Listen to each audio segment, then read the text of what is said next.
यज्ञार्थात् कर्मणोऽन्यत्र लोकोऽयं कर्मबन्धनः तदर्थं कर्म कौन्तेय मुक्तसंगाः समाचर स यज्ञा प्रजा सृष्ट्वा उवाच प्रजापतिः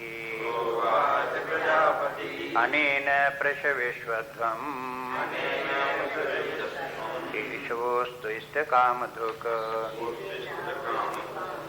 देवान् भावयतानेन ते देवा भावयन्तु वः परस्परं भावयन्तः श्रेयः परमवाप्स्यथ स्थान्यभोगान्यवो देवा दास्यन्ते यज्ञभाविताः तैर्दत्तान् प्रदायेभ्यो यो भुङ्क्ते तेनैव सः यज्ञशिष्टाशिनः सन्तो मुच्यन्ते सर्वकिल्बिषैः भुञ्जते ते त्वगं पापा ते पचन्त्यात्मकारणात् अन्नात् भवन्ति भूतानि पर्जन्यादन्नसम्भवः यज्ञात् भवति पर्जन्यो यज्ञः कर्म समुद्भवः अन्नात् भवन्ति भूतानि पर्जन्यात् अन्नसम्भवः यज्ञात् भवति पर्जन्यो यज्ञः कर्म समुद्भवः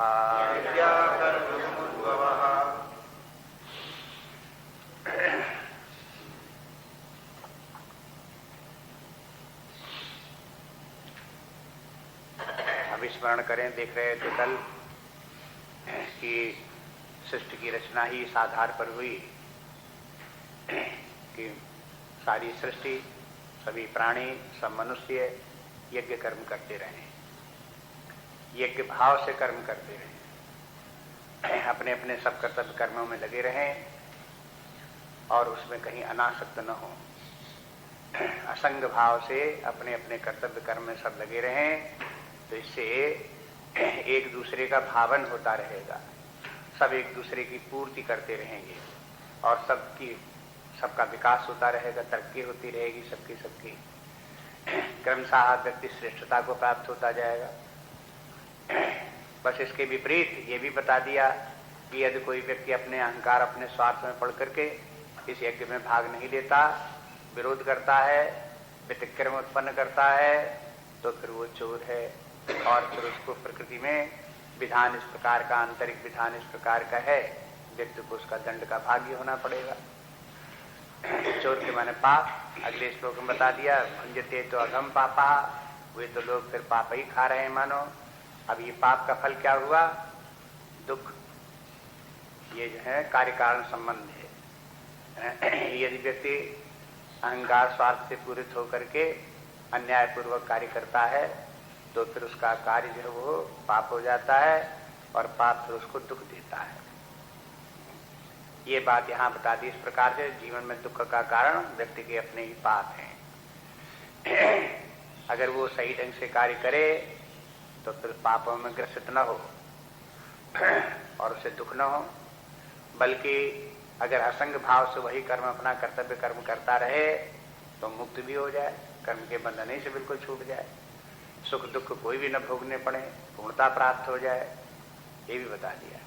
इसलिए ये भी जो बता दिया, मुक्त संगा समाचर, यज्ञ को मुक्त संगा समाचर करना चाहिए। मन एक तो अपना आदान प्रदान, लेना देना बैलेंस बराबर रखे भौतिक जीवन में और आध्यात्मिक जीवन में, और उसमें भी फिर असंग भाव रखे।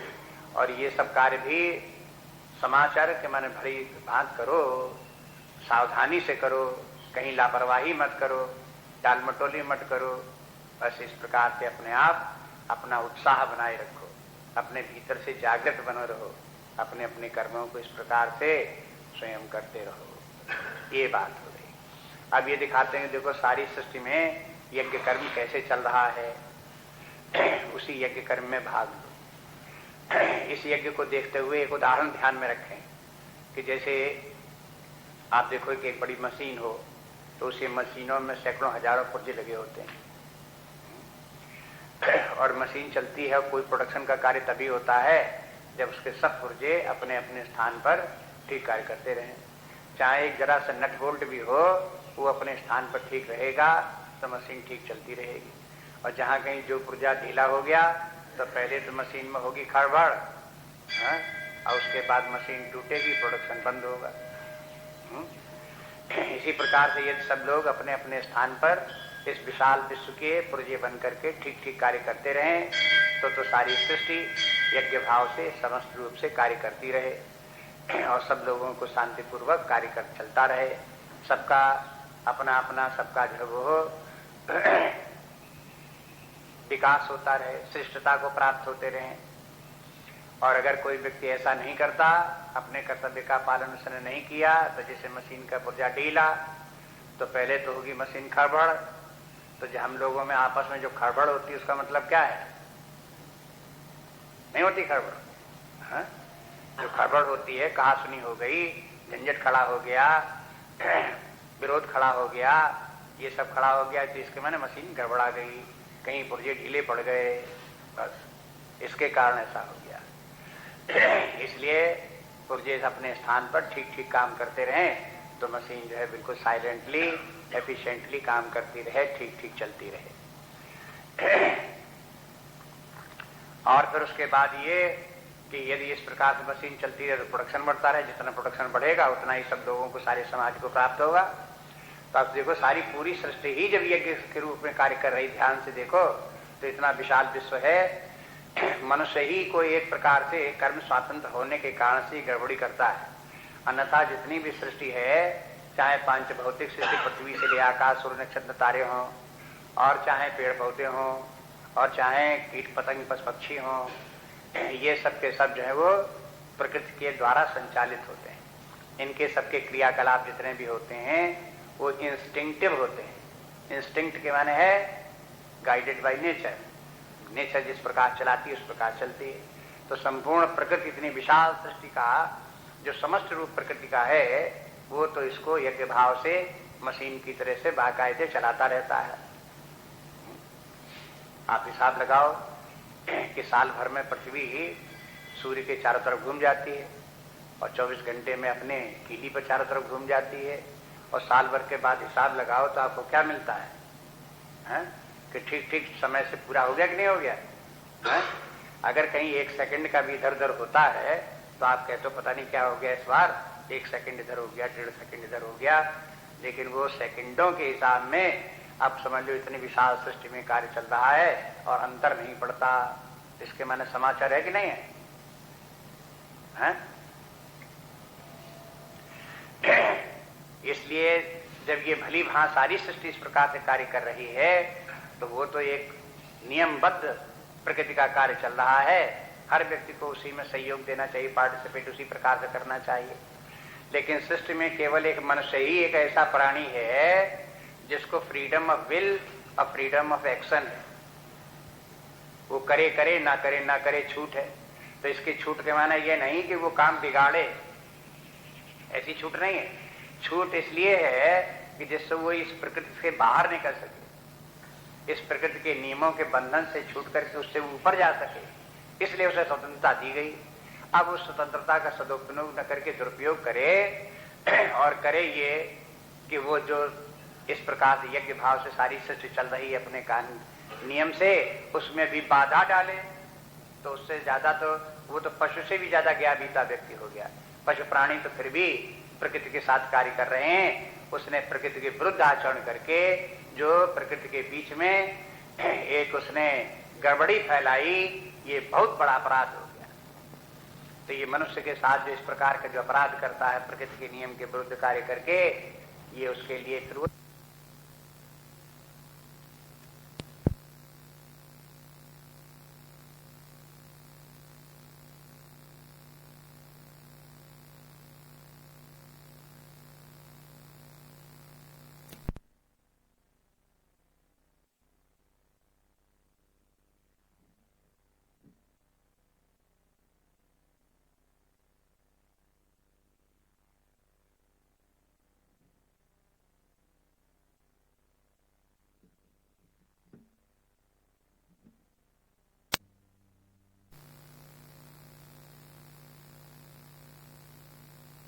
ऊपर देखो ध्यान।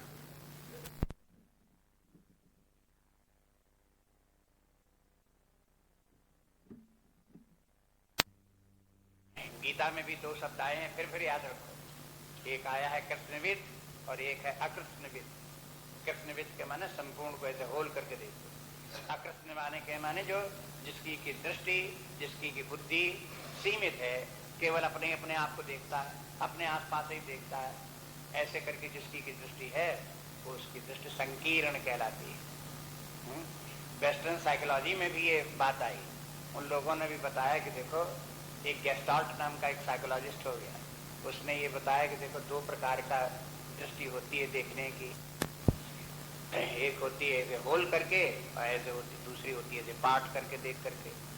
ऐसे होल करके आप देखो तो आपको सही दृष्टि दिखाई देगी, सही स्थिति दिखाई देगी। पार्ट करके आप देखोगे तो डिटेल जरूर दिखाई देंगे, लेकिन आपको पूरी स्थिति का पता नहीं चलेगा। तो उसके ये जो सिद्धांत है वेस्टर्न साइकोलॉजी में, उस गेस्टाल्ट नाम का साइकोलॉजिस्ट हुआ, उसी के नाम से प्रसिद्ध है। Gestalt view of life.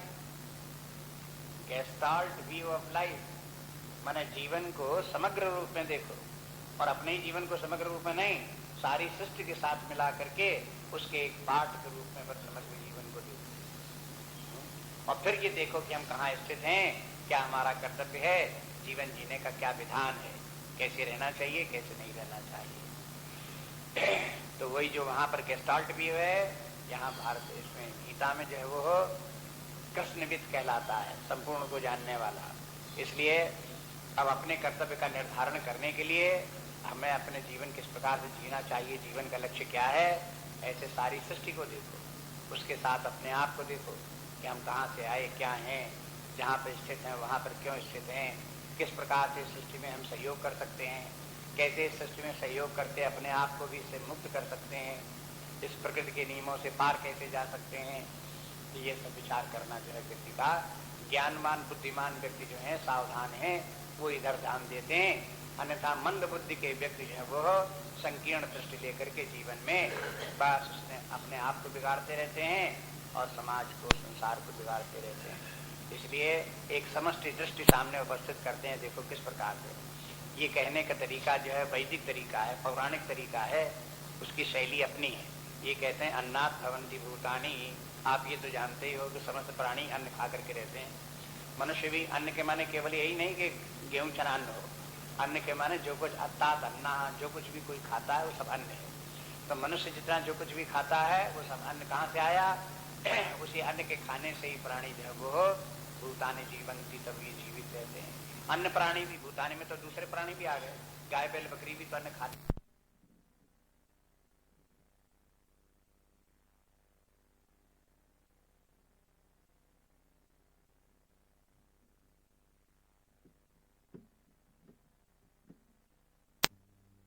है, तब वो जीवित रहते हैं।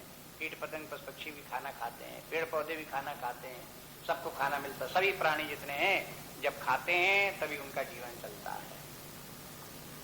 देखिए इसके माने सबके जीवन के लिए खाना चाहिए। खाना कहाँ से आवे? तब बोले कि पर्जन्यात अन्न संभवा।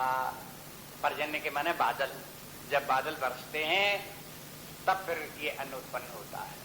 तब देखो इनका सबका सारे जीवन का आधार बादल है। सारी सृष्टि के जीवन प्राणियों के अन्न का आधार बादल। इसलिए संस्कृत में बादल के पर्यायवाची बहुत शब्द हैं, मेघ, बादल, जलद इत्यादि हैं। उनमें से एक पर्यायवाची शब्द है जीवन। जीवन के माने बादल। बादल को जीवन क्यों कहते हैं? क्योंकि वही मूल जीवन वही है। जब बादल आवे, पानी बरसे, तभी जीवन चले, नहीं तो कोई जीवन जीवन ही नहीं। बादलों के जीवन के कारण से सब जीवों का जीवन चल रहा है, इसलिए एक नाम उसका जीवन भी रखा गया बादल का। तो पर्जन्यात, अब देखो पर्जन्य के माने एक और भी है। पर्जन्य माने बादल है, पर के माने दूसरा, जन्य के माने जिसका जन्म हो, जिसका कि जन्म दूसरे के लिए हुआ हो, उसका नाम पर्जन्य। पर्जन्य जतारथ ही बरसो, कि हे पर्जन्य, तुम तो वास्तव में बरसना ही तुम्हारा काम है, और बरस करके अन्न उत्पन्न करके सारे जगत को जीवन दान करना तुम्हारा काम है, इसीलिए तुम्हारा नाम पर्जन्य है। इसलिए अब देखो इस शब्दों की योजना किस प्रकार से रखी गई है। पर्जन्य के, ये भी पर्जन्य जो है सांकेतिक शब्द है, प्रतीकात्मक है। केवल पर्जन्य के माने बादल ही बादल करके नहीं है। आप इसको अप्लाई करके देखो सूक्ष्म बुद्धि से, तो सारी सृष्टि में आपको दिखाई देगा। ये पर्जन्य जो है प्रोडक्टिविटी है, उत्पादन। बादल का बरसना क्या है? प्रोडक्शन है। जितने भी प्रकार के हमारे जीवन की आवश्यकताएं हैं, जिनका कि हम भोग करते हैं, वो सब प्रोड्यूस होता है, प्रोडक्शन होता रहता है, और फिर प्राणी उसे कंज्यूम करते रहते हैं। जो कंज्यूम करते हैं वो उनका अन्न हो गया, और फिर पहले प्रोडक्शन नहीं होगा तो कंज्यूम कहाँ से होगा? इसलिए ये प्रोडक्शन में भी ऊपर से दिखाई देने वाली जब वस्तु प्रोडक्ट होती है तो दिखाई देती है, लेकिन वस्तु के उत्पन्न होने के पहले प्रोडक्टिविटी होनी चाहिए, उत्पादक क्षमता होनी चाहिए, तब कोई वस्तु उत्पन्न होगी। उत्पादन की क्षमता ही नहीं होगी तो उत्पन्न कहाँ से हो जाएगा? तो ये पर्जन्य जो है उत्पादन क्षमता है। आकाश से बादल क्या बरसते हैं? भूमि पर बरसे तो बरसने के बाद खेत में उत्पादन क्षमता पैदा हो गई, फिर अनाज उत्पन्न होने लगे। ये उदाहरण हो गया इस प्रकार से। ऐसे करके अगर कहीं किसी कारखाने में कुछ उत्पादन हो रहा है तो पहले उसमें उत्पादन क्षमता होगी, तब तो कुछ उत्पादन होगा। उत्पादन क्षमता ही नहीं तो कहाँ उत्पन्न हो जाएगा? क्या कैसे बन जाएगा? अगर कपड़े भी बनते हैं, जूते चप्पल भी बनते हैं, कोई और भी कोई वस्तुएं सब इस प्रकार बनती है तमाम, तो उनके सबके जो है वो उत्पादन क्षमता पहले होना चाहिए। ये उत्पादन क्षमता प्रोडक्टिविटी है। ये प्रोडक्टिविटी के महत्व को समझ करके अब आपको मालूम हो न मालूम हो, आजकल अपने देश में, और अपने देश में क्या सभी देशों में, एक प्रोडक्टिविटी काउंसिल है, एक डिपार्टमेंट ऑफ प्रोडक्टिविटी गवर्नमेंट ने खोला हुआ है, और उसका काम ये गवर्नमेंट का कि देश में प्रोडक्शन की क्षमता बढ़ती रहे, इसके लिए वो कार्य करे। अब उसमें उन्होंने नियम बनाने तमाम, प्रोडक्टिविटी कैसे बढ़े, उसके लिए क्या क्या नियम हो, कितने कैसे कम लागत लगे, कम व्यक्ति लगे, प्रोडक्शन ज्यादा हो, ये सब कार्य करना उसका काम है, उस प्रोडक्टिविटी काउंसिल का। तो इसी प्रकार से यानी प्रोडक्टिविटी एक महत्वपूर्ण स्थान रखती है, उसको यहाँ पर संकेत से बादल के नाम से, पर्जन्य के नाम से कर दिया गया। अब बोले कि देखो यज्ञात भवति पर्जन्य, और ये पर्जन्य जो है ये बादल कहाँ से आया? कहा यज्ञ हुई तब बादल आया। अब वैदिक अर्थ में जो रूढ़ अर्थ लगाते हैं, संकीर्ण अर्थ, वो तो लगाते हैं जब अग्नि जलाओ, आहुतियां दो और मेघ बरसने के लिए तब इस प्रकार से यज्ञ करोगे तब बादल आएंगे, तब पानी बरसेगा। ये तो शाब्दिक अर्थ उसका हुआ।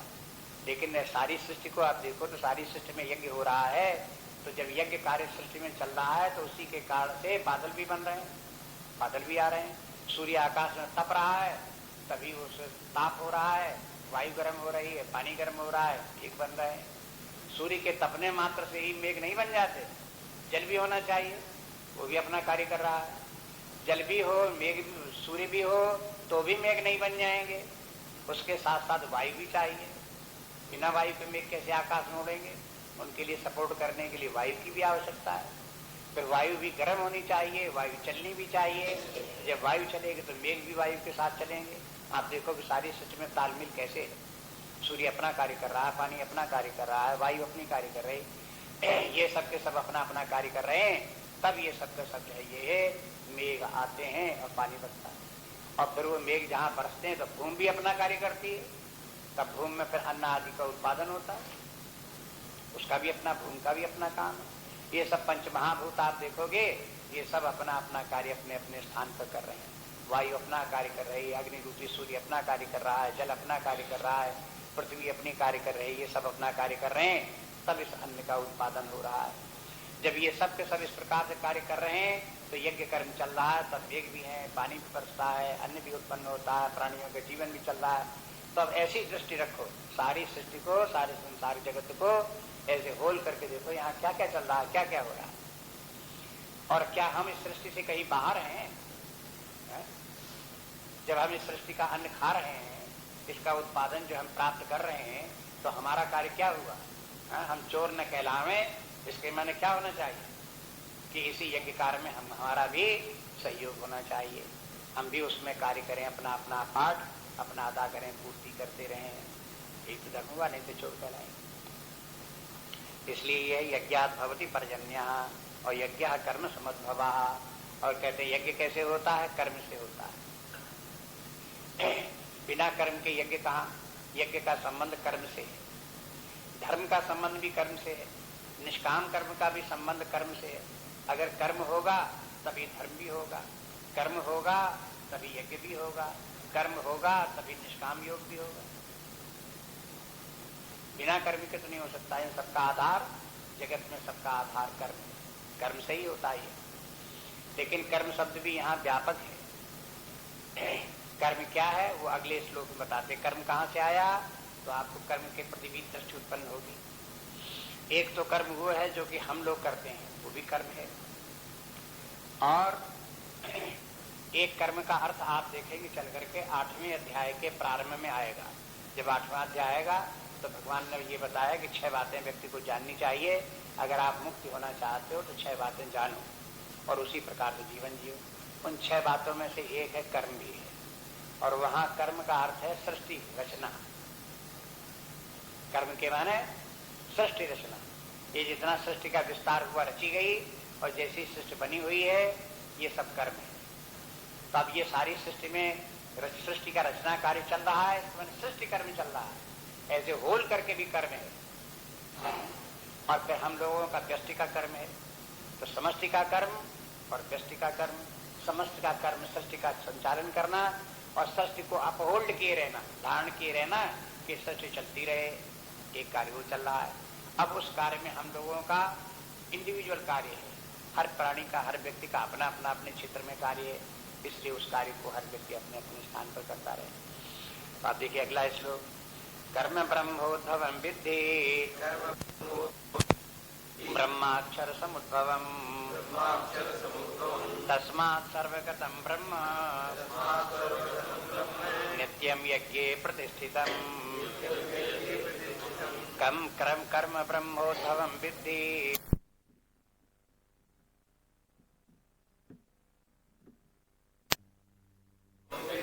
ब्रह्माक्षर समुद्भवम् तस्मात् सर्वगतं ब्रह्म नित्यं यज्ञे प्रतिष्ठितम्। कर्म ब्रह्मोद्भवं विद्धि, कर्म की उत्पत्ति ब्रह्मा से हुई, ऐसा समझो। और ब्रह्मा अक्षर समुद्भवम, और ब्रह्मा जी की उत्पत्ति अक्षर से हुई, अविनाशी परमात्मा से। तस्मात् सर्वगतम ब्रह्म, इसलिए ब्रह्म सब में अनस्यूत हो गया, ब्रह्म सब में विद्यमान है। नित्यम यज्ञ प्रतिष्ठितम, इसके माने यज्ञ में भी वो ब्रह्म विद्यमान है, उसमें प्रतिष्ठा, यज्ञ में प्रतिष्ठा ब्रह्म की है। ये नियम हुआ इस प्रकार। अब फिर देखिए इसको, इसमें इस श्लोक में ब्रह्म शब्द 2 प्रकार से, 2 अर्थों में। एक ब्रह्म के माने परब्रह्म परमात्मा, अल्टीमेट रियलिटी, और दूसरा ब्रह्म के माने ब्रह्मा। जब ये कहेंगे ब्रह्म की भी उत्पत्ति हुई,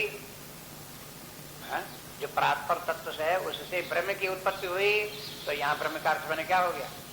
ब्रह्म के माने ब्रह्मा, ब्रह्मा की उत्पत्ति हुई, तो उनको यहाँ पर ब्रह्म का शब्द अपने इसी प्रकार से प्रसंगानुकूल अर्थ लगाना पड़ता है।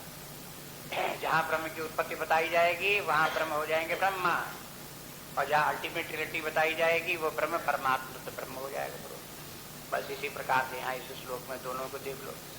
अंतिम तत्व तो है ब्रह्म है, जो कि अक्षर है, अविनाशी है, उसी से ब्रह्मा की उत्पत्ति हुई। और ब्रह्मा जी ने फिर वेदों की रचना की, जिसमें कि ये विधान बताया कि जीवन क्या है, कैसे जीना चाहिए, परमात्मा क्या है, जगत क्या है, जीव क्या है, जीवों का धर्म क्या है, कर्तव्य क्या है, जीवों को जीने का विधान क्या है, ये सारा दर्शन, फिलॉसफी, वे ऑफ लाइफ जो कुछ उन्होंने दी, उसका नाम वेद है। हाँ तो पहले तो हुआ ब्रह्म, इसमें देखो सर्वगतम ब्रह्म, ब्रह्म तो सर्वगत है, और वो कैसे अक्षर, वो अक्षर भी है, और उसी से ब्रह्माक्षर समुद्भवम, उसी से ब्रह्मा जी की उत्पत्ति हुई। आपको बता चुके हैं, फिर याद रखें, ब्रह्मा जी के माने कॉस्मिक इंटेलिजेंस, टोटल माइंड, वो ब्रह्मा जी की उत्पत्ति उसी से हुई। अब ब्रह्मा जी की से जब उत्पत्ति हुई तो उससे क्या हुआ, कर्म ब्रह्मोद्भवम विद्धि, उन्हीं ब्रह्मा जी से कर्म की उत्पत्ति हुई। अब ये कर्म कौन सा है, कर्म ये हुआ वेद कर्म, शास्त्र सम्मत कर्म। ब्रह्मा जी ने वेद रचे, वेदों में बता दिया कि ये कार्य करना चाहिए, किस किस व्यक्ति को कौन कौन से कार्य करना चाहिए, क्या नहीं करना चाहिए, तो वही कर्म की उत्पत्ति उससे हो गई। और उसी कर्म जब उस प्रकार से वो व्यक्ति अपने कार्य को करता रहता है, तो फिर वो उसके व्यक्ति के यज्ञ कर्म हो गया।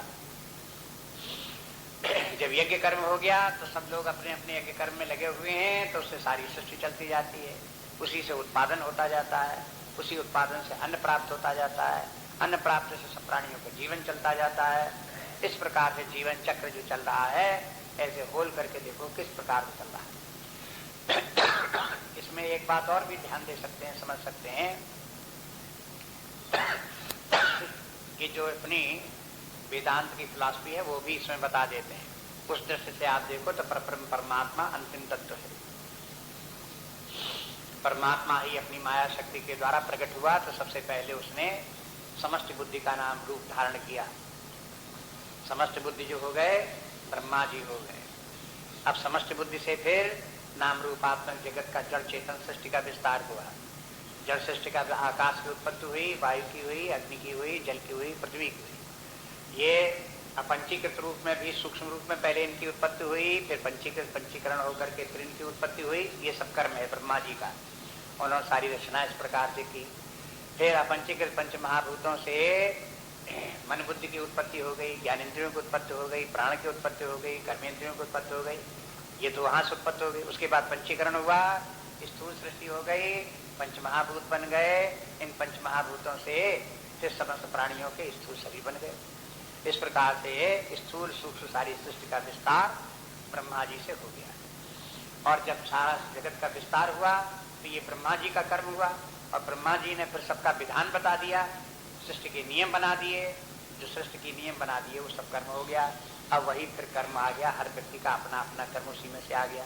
इंडिविजुअल कर्म फिर व्यक्ति का बन गया, हम सब लोगों के कर्म। एक बात तो ये सबका सब व्यवस्था इस प्रकार से वेदांत व्यवस्था बन गई। सिद्धांत, मूल सिद्धांत इसी प्रकार से चलेगा, उसी के आधार पर सारा चिंतन उसी के वेदांत के अनुसार चलता रहता है।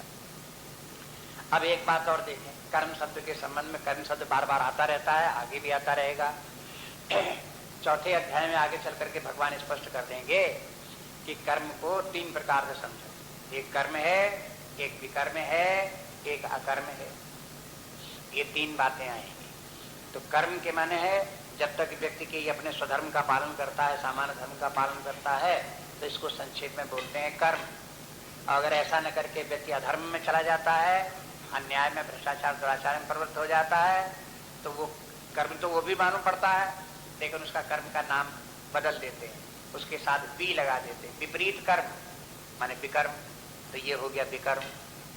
तो जब विपरीत कर्म बोलना होगा, अधर्म बोलना होगा, तो धर्म के पहले कोई एडजेक्टिव लगाएंगे, अनुचित कार्य, अन्याय कार्य, विपरीत कर्म, ऐसा कुछ लगाना पड़ेगा, तब ये इसका पता चलेगा। अगर ये इस प्रकार से एडजेक्टिव नहीं लगाते, केवल कर्म शब्द बोलते हैं, तो उसके माने स्वधर्म सामान्य धर्म होगा, और वो भी सकाम होगा। सकाम के माने उससे भौतिक सुख प्राप्त होगा, कीर्ति प्राप्त होगी, स्वर्ग प्राप्त होगा। इसके लिए कर्म शब्द का प्रयोग करते हैं सामान्य रूप से। लेकिन जब इनकी कामना को छोड़ करके व्यक्ति कर्म करेगा इनको, तब वो देखने में तो कर्म लगेंगे, लेकिन भीतर उनमें बंधनकारी जो सामर्थ्य कर्म की है वो चूंकि कट गई, साफ हो गई, इसलिए अब उसे कर्म नहीं कहेंगे, अब उसे अकर्म कहेंगे। अकर्म के माने निठल्ले बैठना नहीं है। अकर्म के माने कर्म तो करना, लेकिन कर्म में बंधनकारी जो उसका सर्प के दांत की तरह से, विषैले दांत की तरह से बंधनकारी उसमें विष था, वो टूट गया, खत्म हो गया। इसलिए वो दिखते हुए भी कर्म अकर्म है। ये सब नाम अलग याद रखो। इसलिए कहा कि देखो कर्म की उत्पत्ति कहाँ से हुई, तो जब ये कहा जाए कर्म की उत्पत्ति वेद से हुई, तो वेद से कर्म की उत्पत्ति के माने हम लोगों का जो कर्तव्य कर्म है, स्वधर्म है, सामान्य धर्म है, वो हमको ब्रह्मा जी के वेदों से ज्ञात हुआ। ब्रह्मा जी के वेदों से क्यों ज्ञात हुआ? क्योंकि ब्रह्मा समष्टि बुद्धि है और समष्टि बुद्धि में सारी सृष्टि विद्यमान उसी में है, इसलिए उसका ज्ञान ठीक ज्ञान है और उसके जो निर्णय है एज ए होल को देख करके निर्णय होने के कारण से उसके सही निर्णय है। हम लोग जब व्यष्टि बुद्धि में आ गए तो हमारी बुद्धि हो गई संकीर्ण और संकीर्ण बुद्धि में हम ठीक ठीक ज्ञान नहीं रखते, इसलिए हम अपने मन से अगर कर्म करने लगेंगे तो हमारे कर्म ठीक नहीं होंगे, प्रायः हमारे कर्म विकर्म हो जाएंगे, विपरीत कर्म हो जाएंगे। इसलिए अपने कर्मों को कर्म बनाए रखें और सही रास्ते से कार्य करते रहें। इसके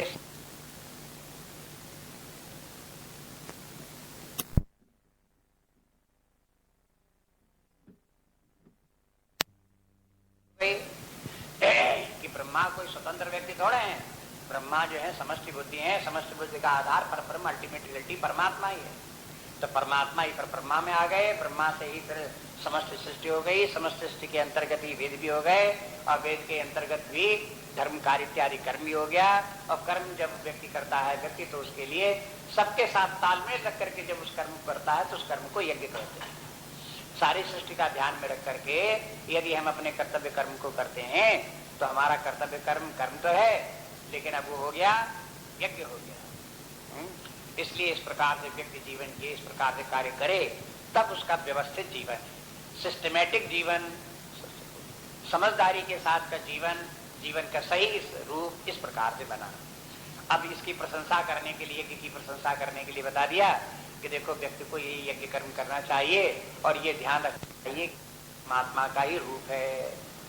बोले कि इस यज्ञ में परमात्मा विद्यमान है। कहते हैं नित्य यज्ञ प्रतिष्ठितम, वो जो सर्वव्यापी ब्रह्म है वो यज्ञ में प्रतिष्ठित है, विद्यमान है। माने यज्ञ साधारण बात नहीं है, ये परमात्मा का ही रूप है। अब फिर एक बार आप देखो यज्ञ परमात्मा का रूप कैसे है, आपको बता दिया। जैसे मान लो पहले कपास खेत में से निकली, पेड़ में से तोड़ कर कपास लाए, कपास के बिनौले निकाल दिए, रुई धुंधी, तो वो कपास के बजाय रुई बन गई। रुई और कुछ नहीं, कपास ही है। कपास को आपने फिर पोनी बना दी तो पोनी भी कपास ही है। पोनी के आपने धागा बना दिया तो धागा क्या है, कपास ही है। धागे से आपने कपड़ा बिन दिया, ताना बाना बना दिया तो वो भी कपास ही है। ताना बाना से बन करके जब कपड़ा तैयार हो गया तो कपड़ा क्या है, कपास ही है। कपड़े से कुर्ता बना दिया तो उसका कपास ही है। तो ये कह सकते हैं कि कपड़े में या कुर्ते में कपास नित्य विद्यमान है कि नहीं विद्यमान है, कारण रूप से वहां विद्यमान। इसी प्रकार से जब उसी से परमात्मा से ही इस प्रकार से रूप धारण करते हुए समष्टि बुद्धि व्यष्टि बुद्धि और फिर उसमें कर्म और कर्म के बाद यज्ञ, ये सब उसी के परमात्मा के विधान के अनुसार, नियम के अनुसार, प्रकृति के नियम, परमात्मा के नियम के अनुसार चलते हुए जब यज्ञ कर्म आ गया तो उस यज्ञ में परमात्मा विद्यमान है। और अगर यज्ञ कर्म नहीं हुआ, मनमानी व्यक्ति करने लगा, अधर्म में प्रवृत्त हो गया तो क्या हो गया, तो फिर उसमें माया आ गई, ये मायाकृत हो गई, अविद्याकृत हो गया। अब देखो कुछ तो है परमात्मा का रूप और कुछ है माया का रूप। जहाँ भ्रांति हो गई, गलती हो गई, अधर्म हो गया, पाप कर्म हो गए, इस माया के जंजाल फैल गया, अविद्या का जाल फैल गया। इसलिए उस परमात्मा को समझो, परमात्मा के साथ रहो। परमात्मा में भक्ति का अर्थ क्या है, परमात्मा की आज्ञा को मानो। परमात्मा की भक्ति के माने क्या है कि परमात्मा के साथ तालमेल रखो। परमात्मा की भक्ति के माने क्या है, जो कुछ कर्म करो वो परमात्मा के बताए हुए तरीके से करो और परमात्मा के लिए करो, तब तो भगवान परमात्मा की भक्ति है। और अगर आप अपनी मनमानी करने लगे और आप समझते हो कि हम करते हैं मनमानी और करेंगे भगवान की भक्ति, तो ये क्या है। तो फिर ये तो फिर वही तुलसीदास जी बात आ गई कि बस पंचक भगत कहाय राम के, भगवान की झूठी मूठी भक्ति हो गई, बनावटी बातें हो गई है। इसलिए सही रूप जो है भक्ति का, उसको अगला श्लोक देखिए। एवं प्रवर्तितं चक्रम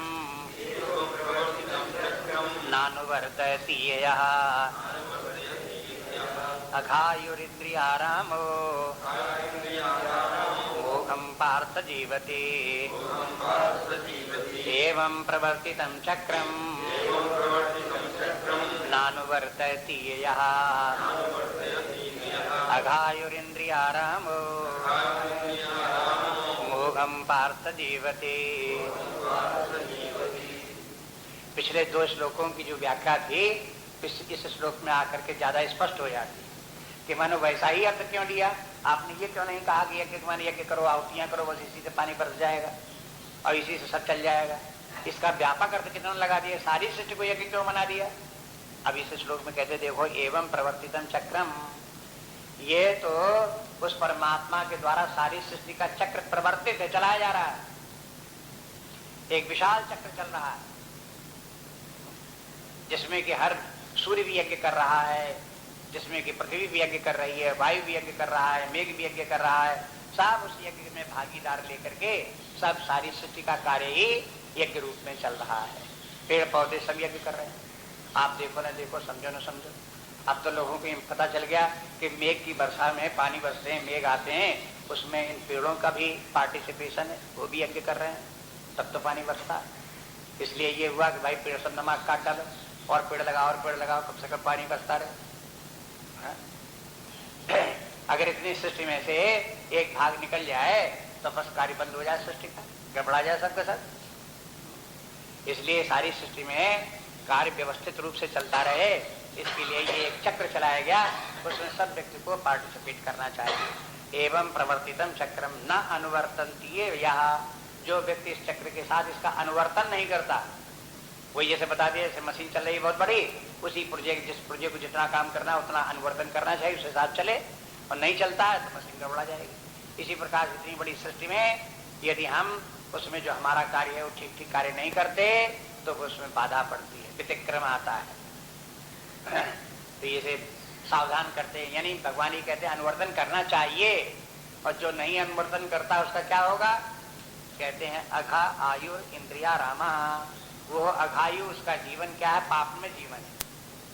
और ऐसा पाप में जीवन हो क्यों गया, इंद्रिया रामा, समस्या ये होती है जो व्यक्ति को विपरीत दिशा में ले जाने वाली है, इस चक्र के साथ व्यक्ति को मनुष्य को लगा नहीं पाती और व्यक्ति भागता है, इससे अलग दूर भागता है, उसका कारण इंद्रिया रामा है। इंद्रिया रामा के माने इंद्रियों के भोगों की जो आसक्ति है वो व्यक्ति को खींच ले जाती है, गलत रास्ते पर ले जाती है, स्वार्थ में प्रवृत्त कर देती है और उससे गलत काम करा देती है। इसलिए अगर इंद्रिया रामा नहीं होगा, इंद्रिय भोगों में प्रवृत्त नहीं होगा, संयम रखेगा, इन विषयों से अपने आप को, इनके आकर्षण से अपने आप को बचाए रखेगा, तो फिर वो अपना कर्तव्य कर्म ठीक ठीक कर सकेगा। देखो ये सूत्र ही बता दिया कि हम सब लोग क्यों फिर इस चक्र में परिवर्तन नहीं होते, सब लोगों को इसी चक्र में करना चाहिए और सारी चीज ठीक ठीक चलती रहे। होता ये कि अपने अपने भोग में लिप्त होकर के इंद्रिय भोगों में, शारीरिक सुख और इंद्रियों के सुख में आकृष्ट होकर के उसी में फंस होकर के फिर विपरीत कार्य करने लगते हैं।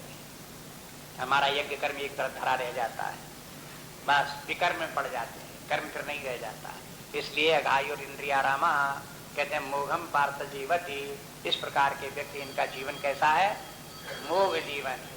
मोघ के माने झूठा जीवन, हाँ, मिथ्या जीवन उनका है, माने बेकार का जीवन है, वो जीवन अपना नष्ट कर रहे हैं और आगे अपने आप को दुख का बीज बो रहे हैं, स्वयं उनका विनाश होगा और वो समाज के लिए भी अहितकर सिद्ध होंगे।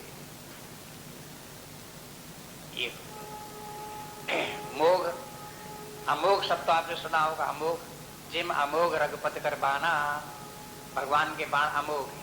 अमोघ माने जो कभी चूके नहीं, झूठे न जाए, बाण मारा तो निशाने पर जरूर लगेगा, तो हो गया अमोघ बाण, और बाण चलाया निशाने पर नहीं लगा तो मोघ हो गया, झूठा चला गया, बेकार हो गया। इसी प्रकार से जीवन भी सार्थक, मोघ के माने अमोघ के माने सार्थक और व्यर्थ, कोई अर्थ नहीं जीवन का, बेकार जीवन चला गया। तो कैसे चला गया, इंद्रिया रामा, इंद्रियों के चक्कर में पड़ करके उनके भोग में लिप्त होकर के चला गया। और जो हमें अपने जीवन का जैसा कर्तव्य कर्म करना चाहिए, जीवन का विधान जिस प्रकार से जीना चाहिए था वह नहीं जिए। तो पहले तो ये बता दिया, पहली पंक्ति में संक्षेप एवं प्रवर्तितम चक्रम, इतने से कह के बता दिया एवं प्रवर्तितम चक्रम, कि इस प्रकार से सारी सृष्टि यज्ञ कर्म चल रहा है, एक व्यवस्था सारी यूनिवर्स है एज ए होल करके एक चक्र चल रहा है। इसमें इस विशाल सृष्टि में वैज्ञानिकों का ये कहना कि आपकी सुई एक जमीन पर गिरे, चाहे आवाज आपको न सुनाई दे, लेकिन उसका जो जमीन का पृथ्वी पर सुई का गिरना है उसका प्रभाव सारे विश्व के ऊपर पड़ता है, सारे ब्रह्मांड के ऊपर, चाहे जितना दूर तक हो उसके ऊपर उसका प्रभाव पड़ता है। सृष्टि में जितने भी जहाँ कहीं भी कार्य हो रहे हैं उनका सबका कार्य सारी सृष्टि पर होता है, थोड़ा हो ज्यादा हो, जानने में आवे न जानने में आवे। इसलिए इसमें तालमेल के साथ में सारी क्रियाएं होंगी तो ये सृष्टि ठीक चलती रहेगी, सब लोगों का जीवन ठीक चलता रहेगा, शांतिपूर्ण अपना खाने पीने पहनने की सारी वस्तुएं उन्हें प्राप्त होती रहेंगी और उनको जो है वो साधना करने के लिए अवसर मिलता रहेगा, मन बुद्धि शांत रहेंगे, सत्वगुण उनका बढ़ता रहेगा, परमात्मा की प्राप्ति के अधिकारी होते जाएंगे, स्वर्ग और मुक्ति इत्यादि प्राप्त करने के अधिकारी हो जाएंगे इस रास्ते पर चलते हुए। अगर इस रास्ते को नहीं अपनाएंगे तो फिर नहीं अपनाएंगे तो आगे सुन लो, तो फिर क्या क्या हो गया, अनुवर्तना अनुवर्तनती, या जो इसका अनुवर्तन नहीं करेंगे तो उनका बस वही हो गया पाप, फिर उनका कर्म नहीं रह गया, विकर्म हो गया, विकर्म होने के कारण से उनका पाप हो गया, और पाप का परिणाम बार बार कहने की जरूरत नहीं, अपने आप समझ लो पाप हो गया कि मन दुख हो गया। वो दुख के लिए, क्लेश के लिए भाई एक जीवन सार्थक जीवन है और एक जीवन निरर्थक जीवन है। जब जीवन के अंतिम समय आवे और व्यक्ति सोचे कि भाई हम 50, 60, 70 वर्ष तक जिए, इस जिंदगी में हमारी क्या उपलब्धियां हैं, तो लोग बाग उपलब्धियां सोचते हैं कि देखो हमने सारी जिंदगी में एक 3 मंजिल का मकान बना लिया, ये हमारी उपलब्धि है। बार बार लोग बाग कहते रहते हैं, रोज मिलते हैं तो बार बार हम भी सुनते रहते हैं, सब संसार में करते, बात की ध्यान ही सबका उस तरफ है। कहते हैं कि देखो इन्होंने बिल्कुल जीरो से अपना जीवन प्रारंभ किया था, आज एक 3 खंड का मकान बना हुआ है, इतना बड़ा बिजनेस इनका है, अब उनको कोई पैसे नहीं तो ये एक पैसे के लिए परेशान रहे।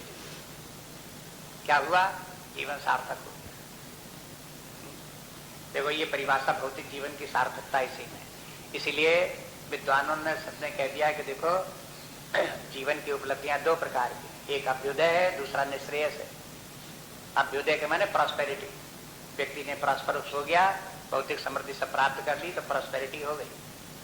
लेकिन निश्रेयस, आध्यात्मिक विकास नहीं हुआ तो फिर विकार हो गया सब। आप दोनों को कंपेयर करो, निश्रेयस को और अभ्युदय को। अभ्युदय के अंतर्गत आ गया धन आ गया, संपत्ति आ गई, परिवार आ गया, पद आ गए, शारीरिक स्वास्थ्य हो गया, इंद्रिय भोग सुख हो गए, ये सब अभ्युदय के अंतर्गत आ गए। लेकिन ये सब अभ्युदय व्यक्ति ने जो कुछ भी किया वो क्षणिक है, नाशवान है, केवल इसी जीवन शरीर तक है।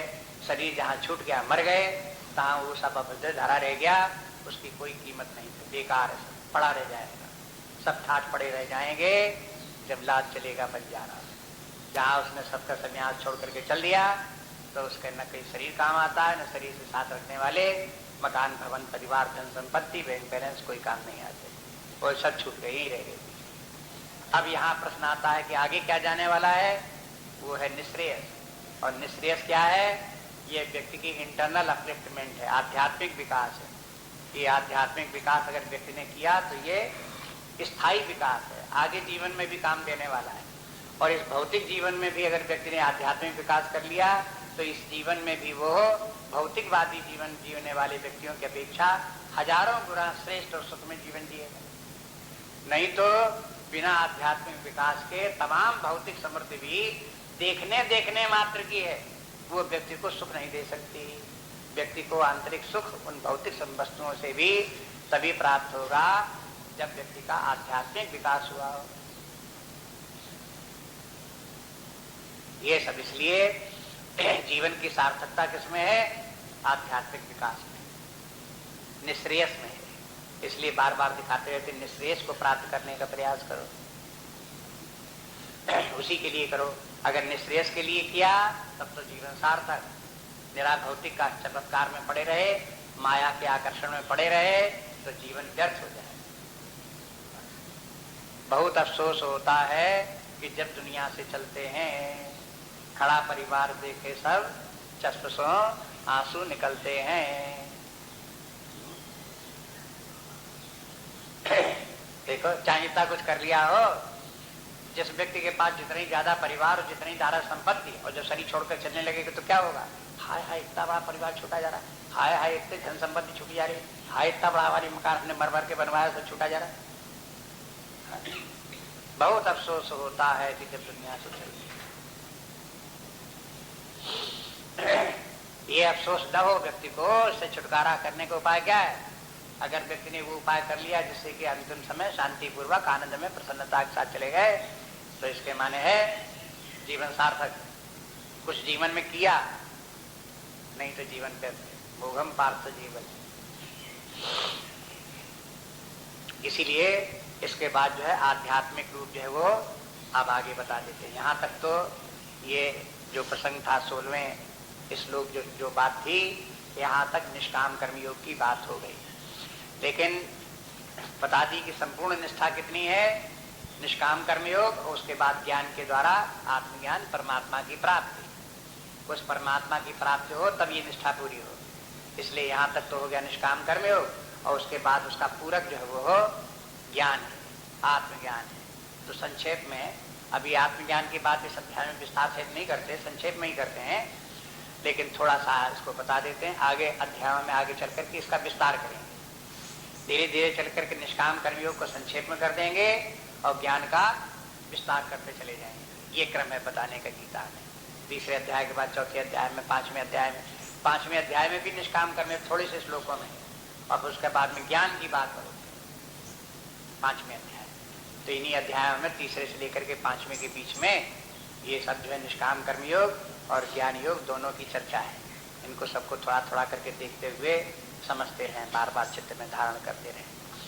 अब ये ज्ञान क्या है? अब 2 श्लोकों में 2 श्लोक अब ये कर लेंगे। तो आत्मरतिरेव स्यात् आत्मतृप्तस्य मानवः आत्मन्येव च सन्तुष्टः तस्य कार्यं न विद्यते।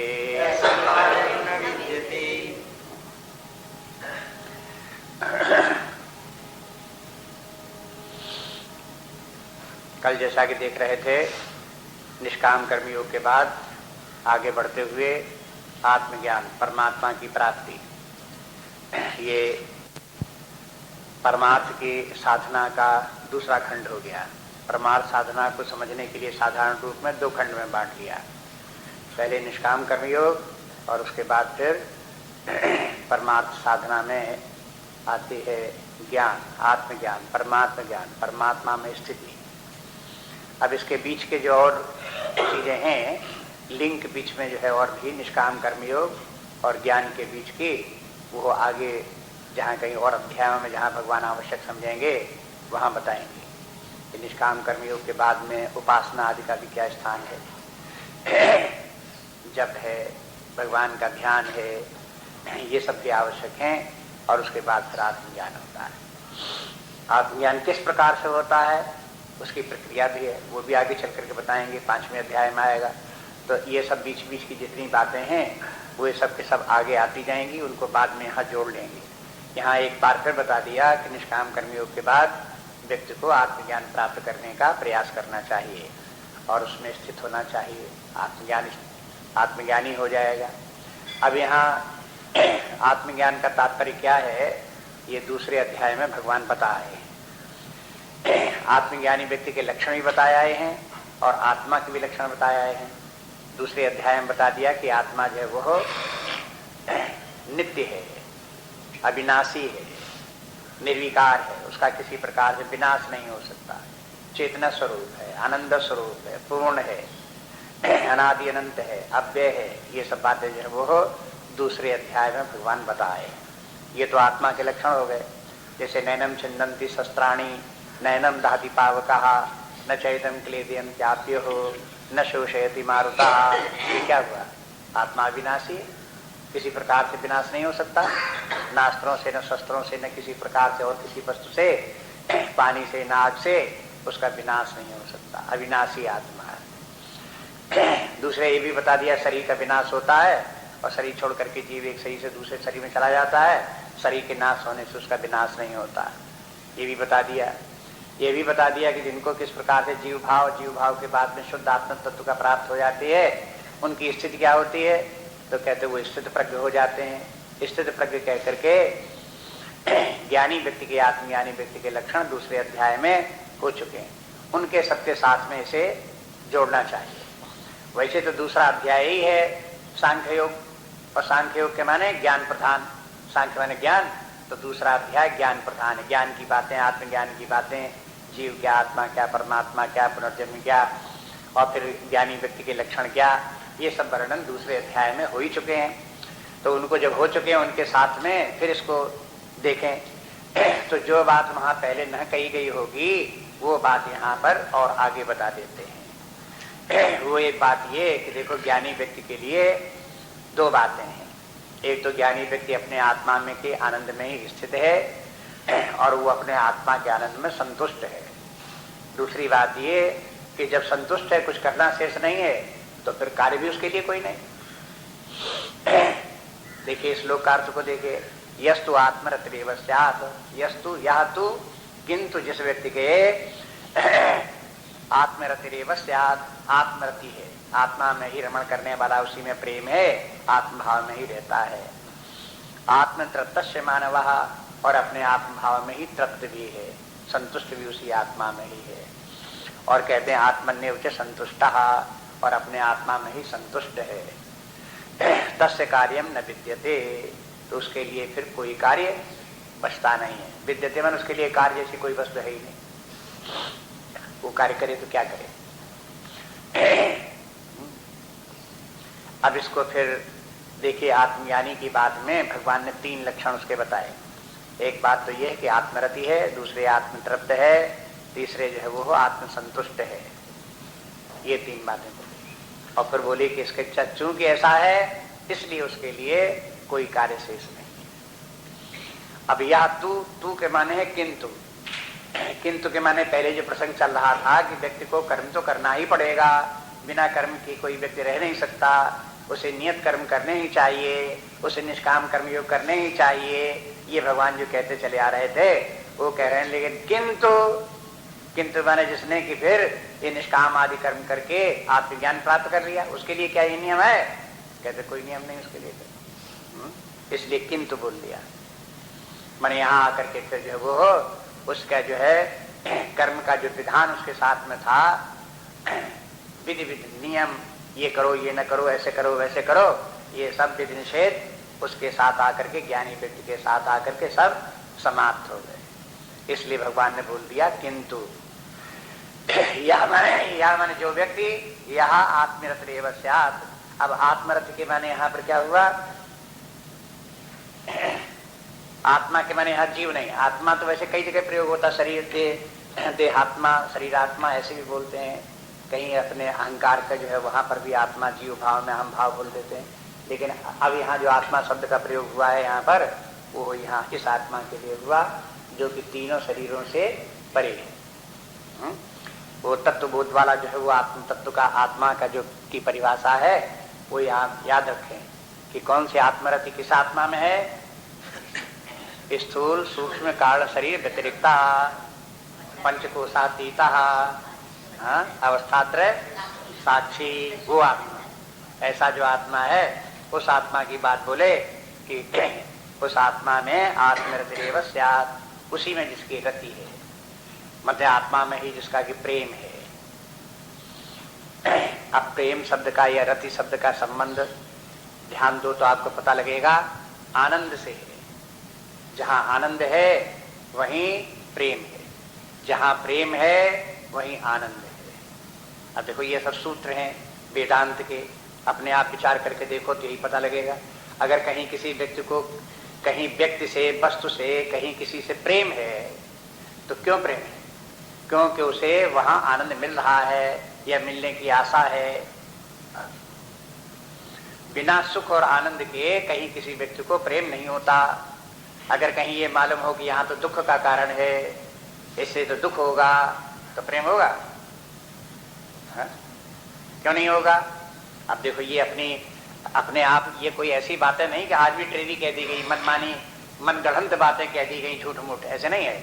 ये सब आपके अनुभव की बात है, आपको स्मरण दिलाते हैं। स्वयं आप देखो, आपको प्रेम वही होगा जहां आनंद की आशा होगी। चाहे झूठा ही आनंद हो, हाँ, तो भी आनंद की आपके मन को लगेगा तो आपको वहां प्रेम होगा।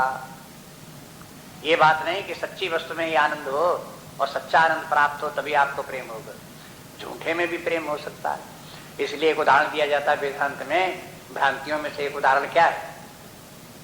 सीप में चांदी का।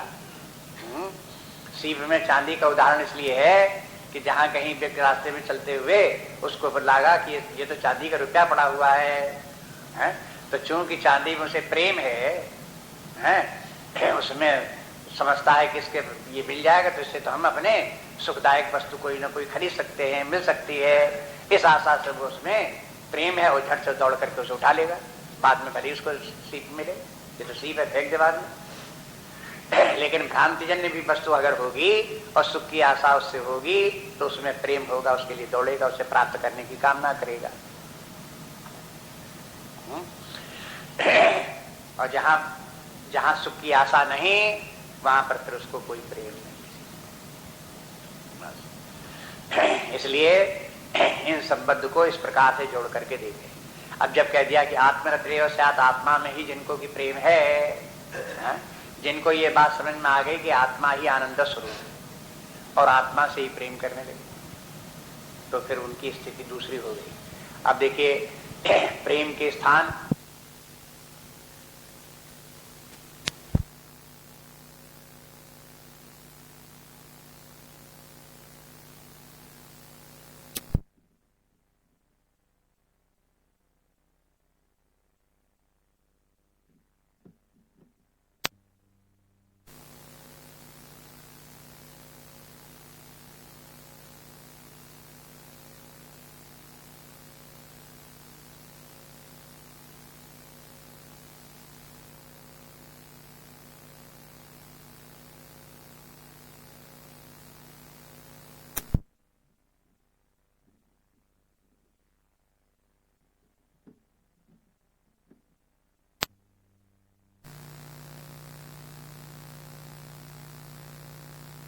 में या तो सुख आनंद है नहीं, अगर कहीं भाषित होता है तो वो आत्मा के आनंद का ही प्रतिबिंब है।